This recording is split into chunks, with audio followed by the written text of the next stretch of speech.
I just don't believe it. She's so sad. I'm gonna quit Hogwarts.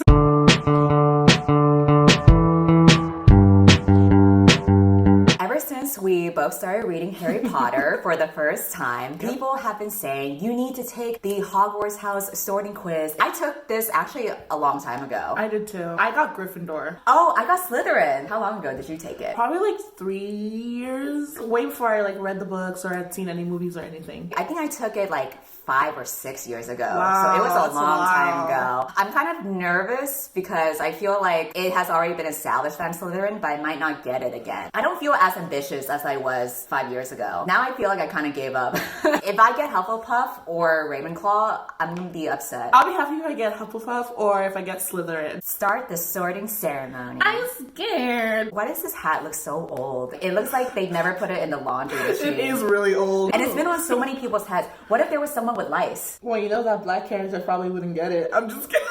Mine is river or forest, and I'm definitely gonna choose forest because, fun fact, I don't know how to swim. Really, if you throw me in the water, I will sink like a rock. That's just like a pro tip for anyone who wants to kill me. Moon or stars? I think stars are pretty. Like when you just look at stars in the sky. Damn, what do you have against the moon? You're like, ugh, the moon is like an acne-faced bitch. Once every century, the flutterbee bush produces flowers that adapt their scent to attract the unwary. If it lured you, it would smell of the sea, home, a crackling log fire, fresh parchment. The sea, I'm not gonna go near there because I can't swim. Home is just stinky. And a crackling log fire means smoke is gonna get on my clothes. Yeah. So I'll go with fresh parchment because that means there's a book nearby. Which of the following do you find most difficult to deal with? Loneliness. That's you right now. Hunger or being ignored. Wait, COVID is all of them. We're dealing with all of them right now. I might have to pick loneliness. Which would you rather be? Liked? That ain't happening. Trusted? That ain't happening either. Feared? Ooh, she's thinking. Envied? That's already happening with all the subtweets. Imitated? That's already kind of happening. When people envy you or fear you, they lash out against you. Yep. I would know.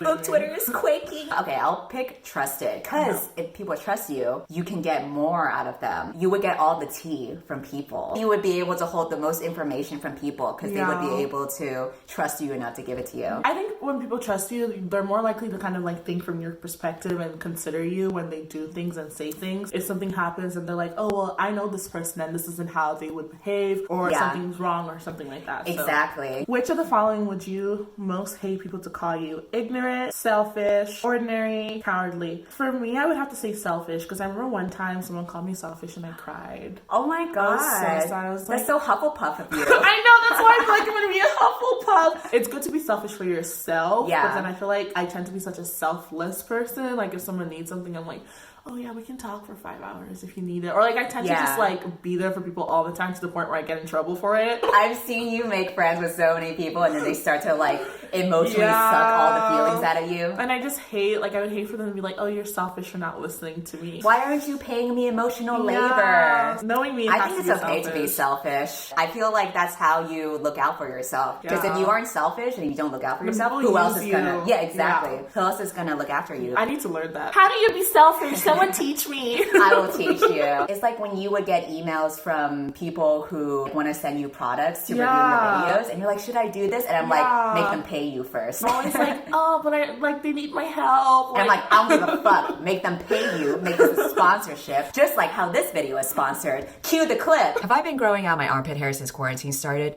Yes, but that doesn't mean that I can't take care of my hygiene, which is why I switched over to natural deodorant, all thanks to Native for sponsoring this video. They have a whole bunch of deodorants that are aluminum-free, sulfate-free, and cruelty-free because we are not out here supporting products that test on animals. And they also let me choose my scents, so the first one I chose is cucumber and mint, which is definitely the freshest smelling out of the bunch. I also chose citrus and herbal musk, which is the more woodsy kind of scent. Currently, I am using coconut and vanilla because this one smells really sweet, but it's not like overwhelmingly sweet. What I've noticed since using these for the past few weeks is that they dry really quickly, so I haven't had that sticky, gross feeling. They've also been lasting me the full day, which is very impressive because you know I'm a stinky bitch. 3 deodorants are normally $36, but if you use my link and my code READWITHCINDY, you'll get them for $24, which is 33% off and free shipping. I'm not comfortable showing off my armpit because my hair has gotten really long, but just know that the deodorant still works even when your hair looks like a jungle. That was very Slytherin of me, right? To capitalize on this video. After you have died, what would you most like people to do when they hear your name? Ask for more stories about your adventures. Miss you, but smile. What the fuck does that mean? Oh, no. Think with admiration of your achievements. I don't care what people think of me after I'm dead. It's what they think of me while I'm alive that counts. I'm gonna go with think with admiration of my achievements. Because then that kind of implies I achieved something while I was alive. True. What are you most looking forward to learning at Hogwarts? All about magical creatures and how to befriend such care about them. Flying on a broomstick. Apparition and disapparition. Being able to materialize and dematerialize at will. Secrets about the castle. Transfiguration. Turning one object into another. Hexes and jinxes, every area of magic that I can. Every area of magic that I can. Really? I think because I have the kind of personality that I want to try everything. The way my mind works, I'll be like, what if this? What if that? Until I like try it and then I'm like, not that, not that, not that. I think I would pick transforming one object into another because I feel like that's very practical. Yeah. Like anything you want, you can just have it. That's true, but like, why just learn one thing? You can be a jack of all trades. Yeah, but then that takes more work, I feel. If you were attending Hogwarts, which pet would you choose to take with you? Cats, toads, or owls? I would choose an owl. You can like send stuff to other people. Yeah, and they can turn their head 360. A cat would be cute as a pet, but you can already have a cat as a pet as a normal person. Exactly. 4 goblets are placed before you. Which would you choose to drink? The smooth, thick, richly purple drink that gives off a delicious smell of chocolate and plums. Why does that sound so sensual? The mysterious black liquid that gleams like ink and gives off fumes that make you see strange visions. Definitely not that one. That sounds like Reese's jizz. The foaming, frothy, silvery liquid that sparkles as though containing ground diamonds. When you poop, that would really hurt. Yeah. That would tear through your asshole. The toilet's like skiddity pop pop. The golden liquid so bright that it hurts the eye, which makes sunspots dance all around the room. Not that one. All of these are so extra. I'm gonna pick the smooth, thick, richly purple drink. Ooh, just like how you like your men. If you were attending Hogwarts, which pet would you choose to take with you? Didn't I just answer this? Maybe they're trying to test you. Barn owl, tawny owl, a snowy owl, screech owl. Oh, I don't know about that. Sounds too loud. Brown owl. Tawny one's kind of cute. I like the colors, the color scheme. She cute. Late at night, walking alone down the street, you hear a peculiar cry that you believe to have a magical source. Do you draw your wand and stand your ground, withdraw into the shadows to await developments while mentally reviewing the most appropriate defense and offense spells? Should trouble occur, draw your wand and try to discover the source of the noise, or proceed with caution, keeping one hand on your concealed wand and an eye out for any disturbances. Where's the option to tweet about it? I would definitely withdraw into the shadows and await developments because I don't like if it's an actual dangerous situation where you might like die or something, I'm more likely to like watch and see what happens. Yeah. And then be like, 911!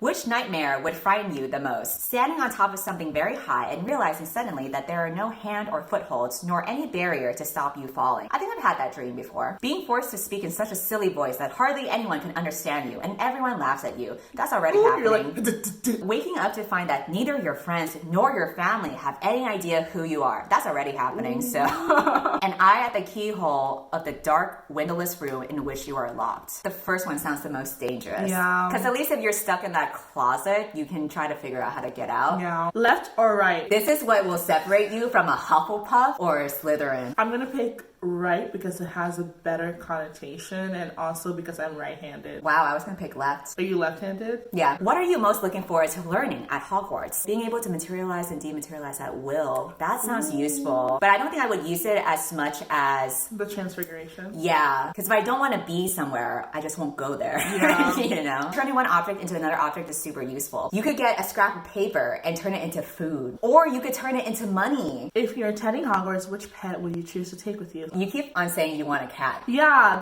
I'm like, owls are cute, but I really would, same. Oh, they're so cute. Ginger cat, white cat, Siamese cat, tabby cat, black cat. Oh, not black cat, sorry. Why? Racist? No, I think I might pick the tabby. Tabby cat has the same kind of colors as my owl, so our pets would be friends. Look at that. White or black? This is the moment. You know what I'm gonna pick. I'm gonna go with black, because once you go there, you can't go back. I'm screaming. 1, 2, 3. Oh. No!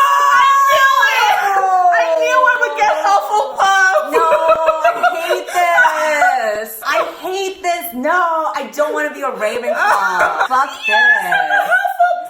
Oh my god. I knew it. I had a this. feeling in my bones. Like after reading the series, I knew I would get Hufflepuff. Oh no, Cindy. No, I'm so mad. No. Well, actually, I don't know about dedication, but Oh my god, Chanel. what? If you scroll down, you see what other Characters. Cedric Diggory. Someone was talking about him. I don't know who he is, but I remember someone I talking think about that's that. the guy that plays Edward. Ooh, who's Fat Freer? What the fuck is that supposed to mean? The house ghost is a fat guy. So you would be fat shamed as a Hufflepuff. Ooh, Newt is a Hufflepuff? Yes, let's go! No fair. How come you are like the hot people? When I scroll down for Ravenclaw, No! another Ravenclaw is Cho Chang.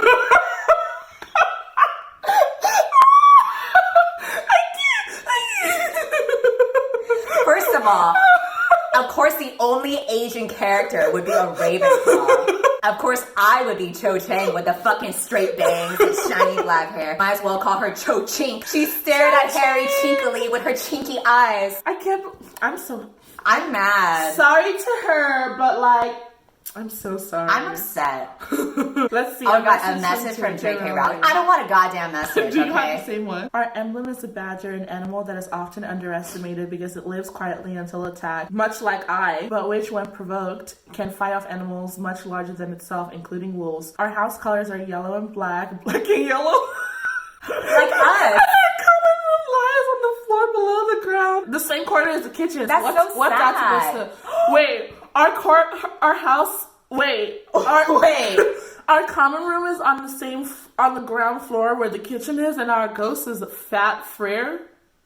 What is that supposed to mean? Why do you have to be below the ground in the kitchen? You know what? That has some historical context that is problematic. Where am I? Our common ground is found at the top of Ravenclaw Tower, behind a door with an enchanted knocker. The arch windows set into the walls of our circular common room look down at the school grounds, the lake, the forbidden forest, the Quidditch pitch, and the herbology gardens. No other house in school has such stunning views. Oh, so it's kind of like more aesthetic. I could vlog there. I'm upset, but I guess if I try to rationalize it, I do think that when I took the quiz like 5 or 6 years ago, I was a lot more ambitious in a sense where I was like so career oriented, where all I cared about was like getting a good job and getting like the next promotion and advancing further than like my other colleagues. And now I just don't care anymore. I don't even want to sign off this video because I'm just not feeling it. Maybe I won't even share this video. My shame. You're so embarrassed. I am. I'm fucking embarrassed to be a Ravenclaw, and I'm so embarrassed to be associated with Cho Chang and be another goddamn token minority. Everyone in mine is white. God damn it. I just don't believe that you can be categorized into like one thing. Yeah. I just don't believe it. She's so sad. I'm gonna quit Hogwarts. You know what? I'm just gonna get myself expelled from Hogwarts based on principle because I'm like, you know what? J.K. Rowling is transphobic. I don't want to be associated with this. You are wearing a Ravenclaw shirt color. Don't make this worse than it needs to be. Maybe I won't post this video. I don't know. If I get sponsored, then I'll have to post this video. Let me know if you actually believe that I am a Ravenclaw or if you also think that I'm meant to be a Slytherin. Yes. Okay. She's sad, y'all. I can't. Thanks for watching. Thanks for watching, guys. Bye. Unsubscribe from my channel. And, well, you're taking a break from YouTube. Yep. You can follow Chanel on Twitter. She'll be popping off on there. And I'm just going to be... crying in the corner. Okay, bye. Just kidding. Before I end this video, I want to give shout outs to small booktubers because every time I hit a subscriber milestone, I will give a shout out to a smaller booktuber so they can get the clout too. Last time I had 150k, now I have 170k, so I owe 2 shout outs. The first one is going to be Reads with Rachel. She is a mom who somehow finds time to read and make videos about books even while she's taking care of her kids. My favorite video from her that is a classic is when she went on Tinder and used Rhysand quotes from ACOTAR. This was inspired by the video that I made made using the Darkling quotes, but she did such a great job of collecting all of the quotes from our big fairy Dick King. She also does wrap-ups and dedicated book reviews, including more feminist videos like BookTube International Women's Day and also videos dedicated to feminist books. The second shout out is Alison from Ontario Reads. She's from Belgium and she has a cold reading vlog where she got to meet Victoria Schwab in the Netherlands. She is also participating in Asian Readathon and is doing a bunch of vlogging for the different weeks for Asian Readathon. And she does a bunch of book hauls and book wrap-up videos, which is great if you are looking for book recommendations. Check out those two booktubers, subscribe to them, subscribe to Chanel, and unsubscribe from me. Goodbye. Down, yeah. I've been feeling so down, yeah. Can you tell me why? Can you tell me why I'm down, yeah? No friends of mine, no